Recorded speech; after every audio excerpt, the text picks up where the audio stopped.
नमस्कार दोस्तों, आज मैं आपकी मुलाकात कराने वाला हूं अवधेश प्रताप सिंह विश्वविद्यालय के एमबीए विभाग के एचओडी और पिछले 30 साल से एमबीए विभाग में अध्यापन का कार्य करा रहे डॉक्टर अतुल सर से। सर, आप हमारे दर्शकों को ये बताइए कि क्या आप हमेशा से एमबीए ही करना चाहते थे या कुछ और आपका उद्देश्य था? शुरुआती दौर में तो जैसा सभी का होता है, मैं सैनिक स्कूल से पढ़ा और ग्रेजुएशन के बाद पब्लिक सर्विसेज में जाने की योजना थी।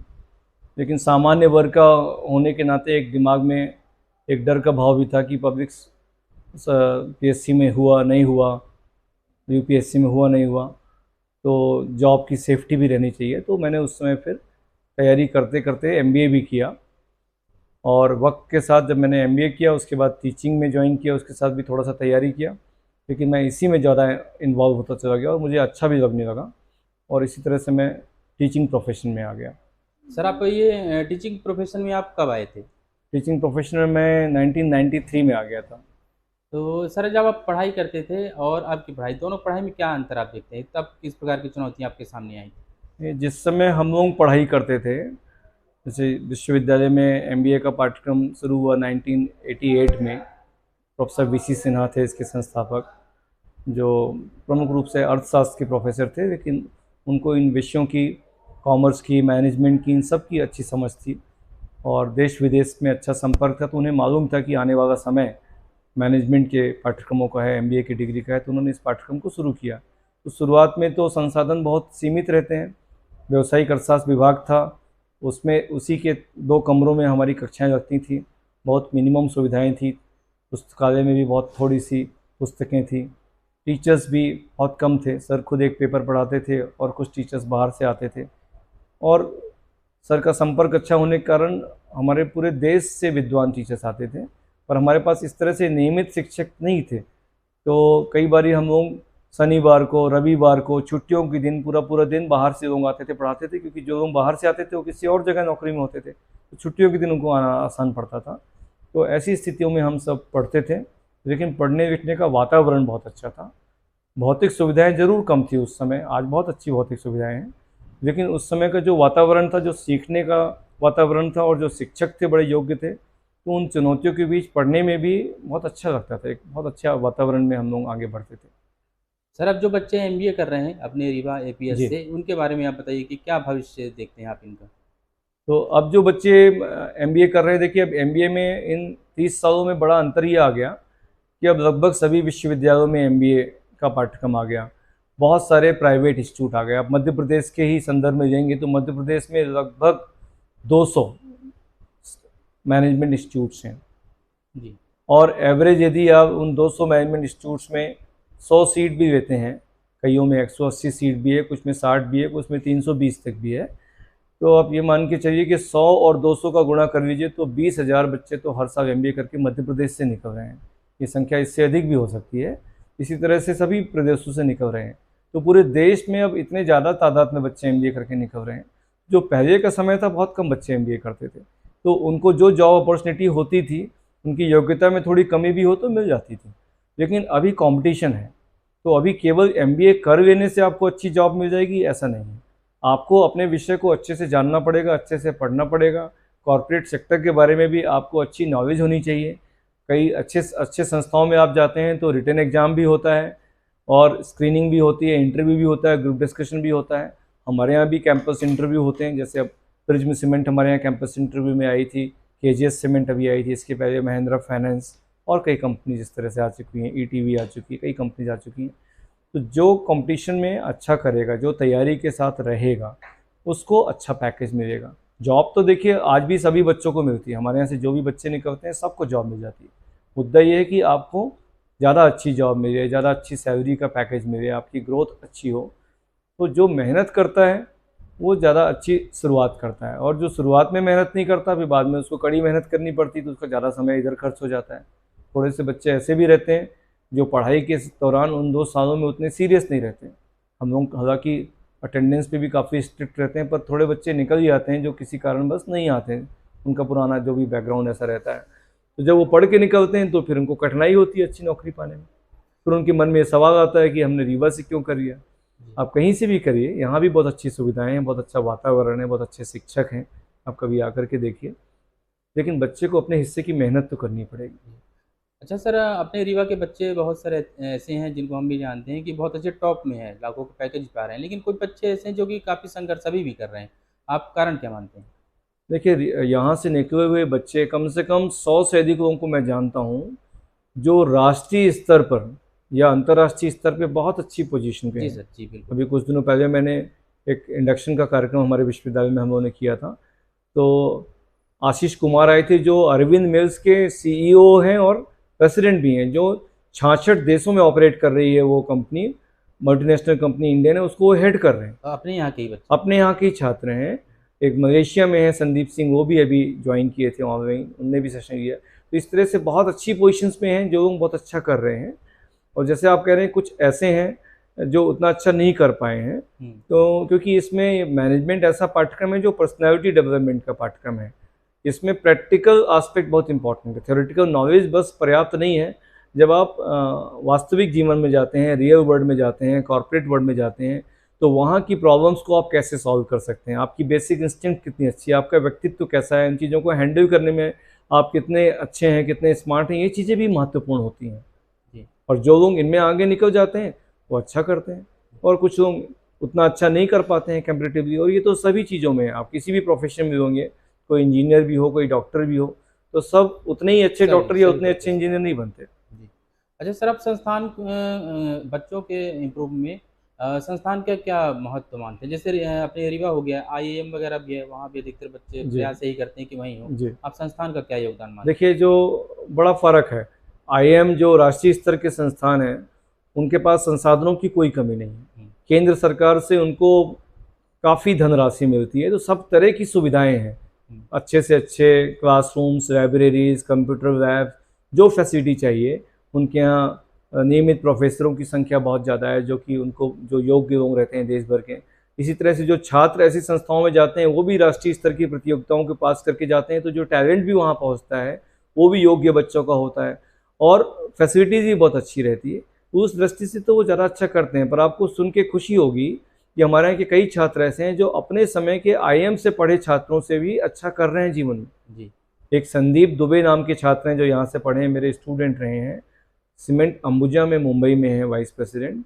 आपको जानकर खुशी होगी कि जमनालाल बजाज जैसे राष्ट्रीय स्तर के संस्थान के उनके ही समय के टाइम पीरियड के पढ़े हुए लोग उनके अंडर में काम कर रहे हैं, तो यहाँ से पढ़ करके गए। सर, एमबीए करने वाले बच्चों का आप क्या भविष्य देखते हैं, और देश की आर्थिक स्थिति को सुधारने में इनका क्या योगदान है? देखिए, एमबीए एक प्रोफेशनल कोर्स है, जॉब ओरिएंटेड कोर्स है, तो जो बच्चे पढ़ के निकलते हैं, आज की भी स्थिति है कि ऐसा कोई बच्चा नहीं निकलता जिसको नौकरी नहीं मिले। मुद्दा सिर्फ ये रहता है कि नौकरी आपको ज़्यादा अच्छी मिलती है कि कम अच्छी मिलती है, और इसमें प्रमुख रूप से आपने किस तरह से अपनी 2 साल पढ़ाई की, इसका योगदान है।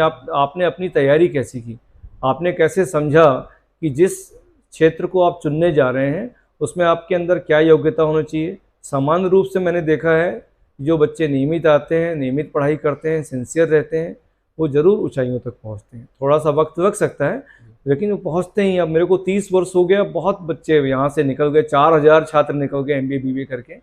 और मैं देखता हूँ इवन कई ऐसे छात्र हैं, मैं आपको एक उदाहरण देता हूँ, रायपुर में राजेंद्र शुक्ला नाम के हमारे छात्र हैं जो पढ़ने में बहुत ज़्यादा होशियार नहीं थे जी, लेकिन जब वो निकले, उनने मेहनत किया, आज उनके खुद की 3 कंपनियां हैं, 100 करोड़ के मालिक हैं वो। मैं खुद जाके विजिट कर चुका हूँ, बहुत शानदार काम कर रहे हैं। यदि आपके अंदर सिंसेरिटी है, मेहनत है, थोड़ा सा किस्मत की बात भी होती है, लेकिन यदि आपने अपने हिस्से की मेहनत की है तो आपको ऊंचाइयों तक पहुँचने से कोई नहीं रोक सकता। सर, जो अपने यहाँ के बच्चे हैं वो मतलब एमबीए में और क्या मतलब स्कोप क्या क्या है, कहाँ जा सकते देखिए, एमबीए में जो 3 प्रमुख रूप से स्पेशलाइजेशन होते हैं, मार्केटिंग, फाइनेंस और ह्यूमन रिसोर्स मैनेजमेंट। आजकल डाटा एनालिटिक्स भी नया स्पेशलाइजेशन है और ऑपरेशंस की भी बात है, तो आने वाले भविष्य में इन स्पेशलाइजेशंस को भी हम अपने यहाँ के छात्रों को ऑफर करेंगे समय के साथ, क्योंकि आप भी जानते हैं टेक्नोलॉजी का युग आ गया, डाटा एनालिसिस का युग आ गया, तो इसमें भी स्कोप बढ़ रहा है। लेकिन मोस्टली अभी मार्केटिंग, फाइनेंस और एचआर 3 स्पेशलाइजेशन में हमारे बच्चे आते हैं, और कॉर्पोरेट सेक्टर में ही अधिकतर लोगों की जॉब होती है। पर पब्लिक सेक्टर में, गवर्नमेंट एंटरप्राइजेज में भी, जैसे बीएचईएल है, एनटीपीसी है, आईपीसीएल है, ऐसे बहुत सारे गवर्नमेंट ऑर्गेनाइजेशंस हैं, gas authority of India limited है, उनमें भी मैनेजमेंट के स्टूडेंट्स बहुत अच्छा करते हैं। हमारे यहाँ की इन सभी संस्थाओं में हमारे छात्र हैं, बैंकिंग सेक्टर्स में लगभग सभी बैंक्स में, चाहे शासकीय हो चाहे प्राइवेट हो, वहाँ स्कोप है। अब तो गवर्नमेंट में भी आप देखेंगे हर जिलाधीश के कार्यालय में, हर कलेक्टर के कार्यालय में भी एक एचआर मैनेजर की प्रोफाइल है, एमपीईबी जैसी ऑर्गेनाइजेशन में भी एचआर मैनेजर्स की प्रोफाइल है, हॉस्पिटल्स में भी अब मैनेजर्स की प्रोफाइल है। तो अब डिफरेंट जगहों पर मैनेजमेंट के स्टूडेंट्स की आवश्यकता लगभग अब सभी जगह पे होती है, क्योंकि हम मैनेजमेंट को बोलते हैं कि यूनिवर्सल सब्जेक्ट है और इसकी जो विषय की विशेषता है उसका प्रयोग हर क्षेत्र में हो सकता है। इससे मैनेजमेंट के स्टूडेंट्स के लिए हमेशा अपॉर्चुनिटी की कभी कोई कमी नहीं है। विशेषकर जो मार्केटिंग में कर रहे हैं उनके लिए तो अपॉर्चुनिटी की कभी भी कमी नहीं है। मुद्दा सिर्फ ये है कि आप जितने अच्छे से अपने आप को तैयार करेंगे, आपको उतने अच्छे स्तर का जॉब मिलेगा, उतना अच्छा आपका करियर रहेगा, उतने आप सफल और खुश रहेंगे। सर आप प्रशासनिक सेवा में भी जाना चाहते थे, कुछ समय तक आपने तैयारी भी जी। की, तो आप नहीं जा पाए या नहीं कर पाए किसी कारण, तो इस बात का कोई मलाल है आपको? बिल्कुल भी नहीं है।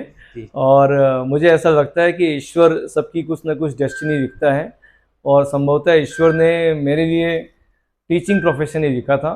मैं जब भी पीछे मुड़ के देखता हूँ तो मुझे लगता है कि ईश्वर ने मुझे इसी के लिए बनाया था। और टीचिंग प्रोफेशन में आने के बाद एक बहुत बड़ा संतोष ये होता है, यदि हम आईएएस बन जाते, आईपीएस बन जाते तो हम अपना करियर बना लेते, अपना भविष्य बना लेते। और टीचिंग प्रोफेशन में विश्वविद्यालय में आके हम कई लोगों के जीवन को प्रभावित कर सकते हैं, परिवर्तित कर सकते हैं, सही दिशा दे सकते हैं। तो मैं बहुत खुश हूँ अपने प्रोफेशन से, मुझे अच्छा लगता है कि मैं एक प्रोफेसर हूँ। अच्छा सर, ऐसा जैसा आपने बताया कि कोई रायपुर में 100 करोड़ का उनका टर्नओवर है, 3 कंपनियों के मालिक हैं, जी, और भी कई लोग हैं लागू पैकेज पा रहे हैं, बहुत लोग ऐसे हैं। बहुत लोग ऐसे हैं। तो आपको नहीं लगता कि टीचिंग लाइन में कि हम भी ऐसा कुछ कर लिए होते, कंपनी खोल लिए होते? जरूर, मैं भी एक इंसान ही हूँ जी, जी। और इस तरह के ख्याल आते हैं, जी। लेकिन जब मैं पीछे मुड़ के देखता हूँ तो मेरा मन बिल्कुल संतोष से भरा होता है। और अब तो कि आप अपने मतलब बच्चों को वो उस और काबिल बना रहे हैं कि वो बिल्कुल कर पाएँ। बिल्कुल, लेकिन ईश्वर की कृपा है, हमारे देश के शासन प्रशासन की भी सोच अच्छी है कि अब विश्वविद्यालय और महाविद्यालय में प्रोफेसर्स को भी अच्छी तनख्वाह मिलती है। जी, जी, जी। तो हमारा परिवार अच्छे ढंग से पल सकता है, हमारी आवश्यकताएं अच्छे ढंग से पूरी हो सकती हैं। तो किसी तरह का कोई मलाल नहीं है, मैं बहुत संतुष्ट हूँ और मुझे खुशी है कि मैं जो कार्य कर रहा हूँ वो अच्छा कार्य कर रहा हूँ। सर एमबीए जो बच्चे कर रहे हैं उनको आप क्या संदेश देना चाहेंगे? एमबीए के बच्चों को मैं एक ही बात प्रमुख रूप से हमेशा कहता हूँ, और कि सफलता का कोई शॉर्टकट नहीं है।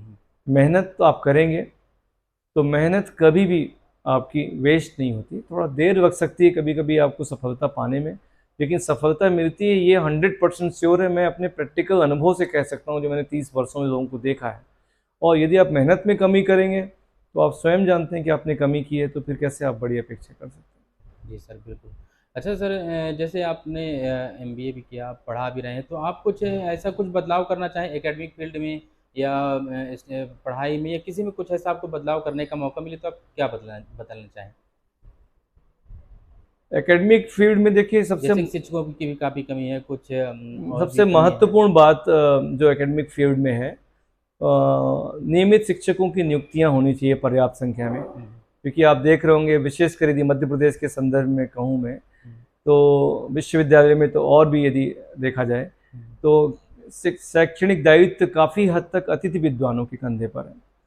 जो अतिथि विद्वान यंग आते हैं, शुरुआत में तो उनको भी जोश होता है काफ़ी, पर जब वो थोड़ा समय बीतने लगता है, उनकी में उम्र बढ़ने लगती है, तो बहुत कम तनख्वाह पे जब वो काम करते हैं तो उनको फ्रस्ट्रेशन होने लगती है जी। वो छोड़ के चले जाते हैं। और जो कहीं, जिनका कहीं नहीं होता वो रह जाते हैं बस।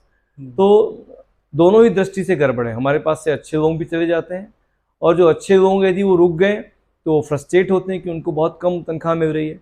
और जो अयोग्य हैं और कम तनख्वाह में काम कर रहे हैं, तो वो खुद ही उतने योग्य नहीं, तो वो क्या शिक्षा अच्छी देंगे। बिल्कुल। तो इसलिए ये शासन प्रशासन को सोचना चाहिए कि विश्वविद्यालयों में विशेष रूप से और महाविद्यालयों में भी आवश्यकता अनुसार नियमित शिक्षकों की नियुक्ति हो और कड़ाई से अनुशासन भी हो, ताकि वो जो दायित्व उनको दिया गया है उस दायित्व का अच्छे से निर्वहन करें। आप देखेंगे 10 साल के अंदर हमारी पूरी पीढ़ी में परिवर्तन आ जाएगा यदि ऐसा होने वाला होता है।